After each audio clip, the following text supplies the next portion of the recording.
National गव्हर्मेंटाची policy आणि national गव्हर्मेंटांची ही policy हें करता आसतना ठरयलें की आतां मॅन्युअल आसा तें ऑनलायन शिफ्ट करपाचें. 1 जुलय 28 फेब्रुवारी मेरेन हें आमचें बंद जातलें.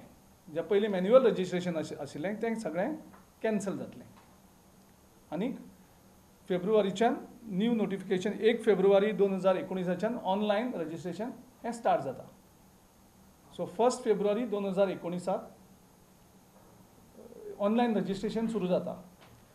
पूण तें manual registration in Goa stands cancel. गव्हर्मेंटाची तितून ऑर्डरी आसा की जी ऑर्डर सांगता की सगळें ऑनलायन ओल्ड रजिस्ट्रेशन आसा तें कॅन्सल जालें. जेणे कोणें रजिस्ट्रेशन केल्लें आशिल्लें तेंचें एम्प्लॉयमेंट कार्ड कॅन्सल जालें. बाकीच्या राज्यांनी कितें केलें तें मायग्रेट केलें आनी तांकां कंटिन्युटी दिली. गोंयांक सद्याक 90,000 भुरग्यांचेर अन्याय जाल्लो आसा.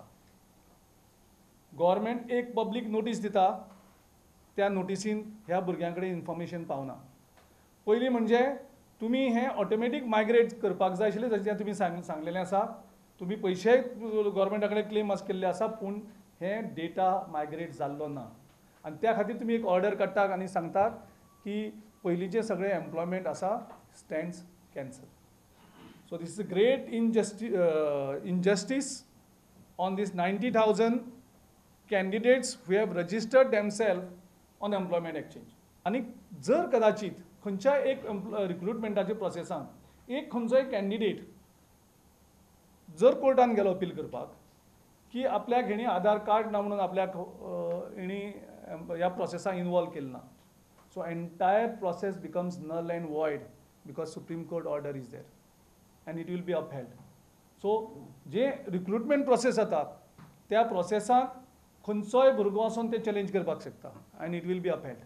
It's very clear case because Goa government cannot overrule Supreme Court guidelines. All the other states have not made it mandatory.